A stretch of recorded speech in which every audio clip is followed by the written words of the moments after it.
let's make season predictions. Excuse me. You guys know I do this with all three of my favorite sports teams. We did the Pacers one at the beginning of the season. Right now it's holding up really, really well, especially because I said 6th seed is where I think the most realistic for them to finish is. And right now they are the 6th seed, or 7. I haven't really checked recently, but they were 6 for a long time there, right? Great win last night. I did my Colts season prediction. I was 1 game off from there.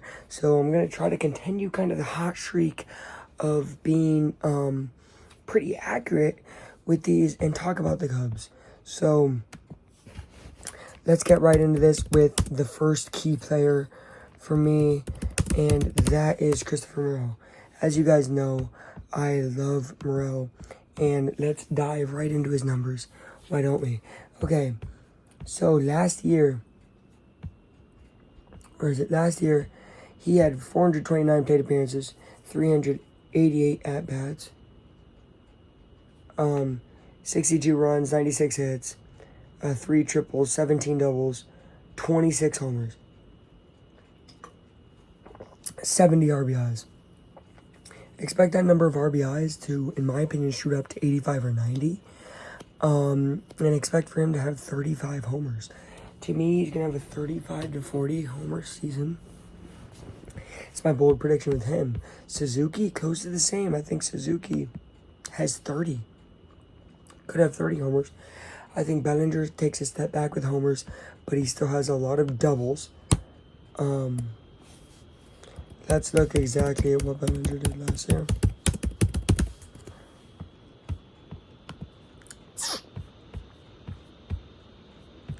Okay.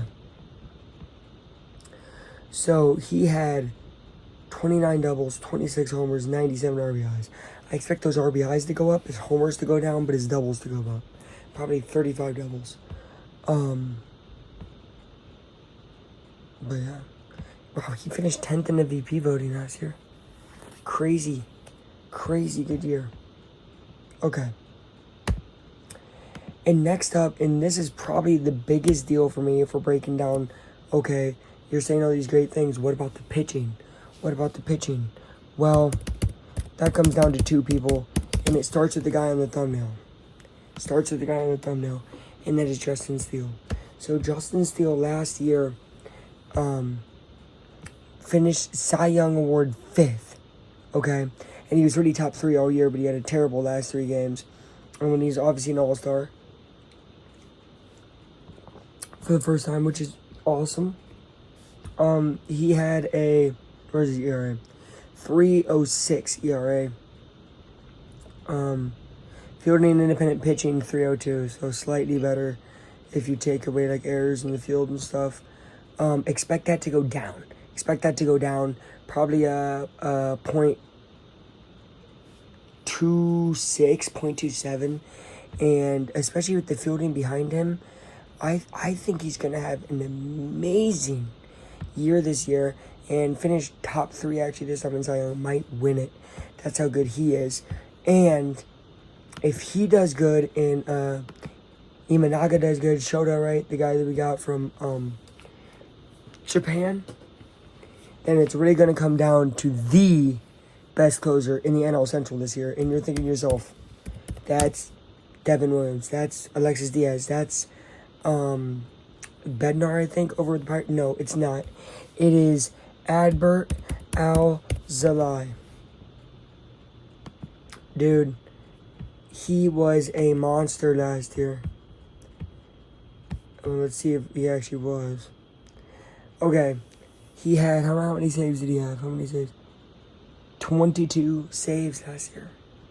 So, but I mean, just a humongous jump. You know what I mean? He had one of his best years ever. He was slightly better in 2021. 5 wins, 13 losses, 125 innings pitched, right? I think that was back when he was tried as a reliever. You know, not great numbers across the board.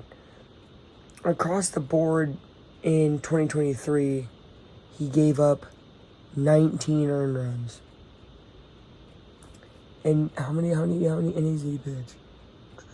64. 64 for 19. Obviously a 2.67 ERA. But I'm not too worried because I'm thinking, I'm just thinking everything's going to go up for him. I really see Adbert fitting into his role. We really didn't start making him the permanent closer till right before All-Star break. So he was so key to those win streaks and stuff. So I say all of this to say what? I say this to say it's a two team race in baseball for the for NL Central. And guys, when it comes to winning, like, I might not be able to give you the amount of wins correctly on this, just so you know, because I don't dive into the numbers as much in baseball wins, okay? But I predict that they will win NL Central slightly, probably by 3 games. And it's going to come down to a lot of series with the Reds. Yes, you're thinking the Reds. Really, yes. I do believe the Reds are going to be very good this year. And I think it's going to be Cubs and Reds all year. I think Cubs slight them out towards the end of the season. Probably a month left. And with that 3-game advantage, how many wins is that? Right? How many wins am I expecting? There's 162 games. I'll give the Cubs 90 wins. 90 wins, 72 losses. And which means I give the Reds 87 wins. I think it's possible that the 87-win Reds, by the way, could make the playoffs. I think they are very, very much slept on. And if the Reds have more wins, I think that means the Cubs have more wins, so then they definitely both get in the playoffs. Watch out for the NL Central. It's getting very slept on, but Cubs and Reds are both up and coming, especially the Cubs. This is probably the most excited I've been for a Cubs season since back when the whole core was here. As you guys know, I miss it because I keep making Baez edits.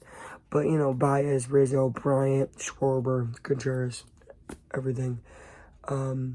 But yeah, still got Hendricks, which is awesome. The professor. So yeah, it's going to be a good season. Go Cubs, go. More Cubs content will come, especially after day one. Day one, opening night, is Thursday night. Might make a recap right after that game, but I'll try to get other content out before it. Thank you for watching. Subscribe for more Cubs content if you're new, or sports content if you're new, or stupid stuff if you're new. I don't care. We got it all on Aflac time. Logos in the back. I'm in the front. I'll see you guys next time. Bye.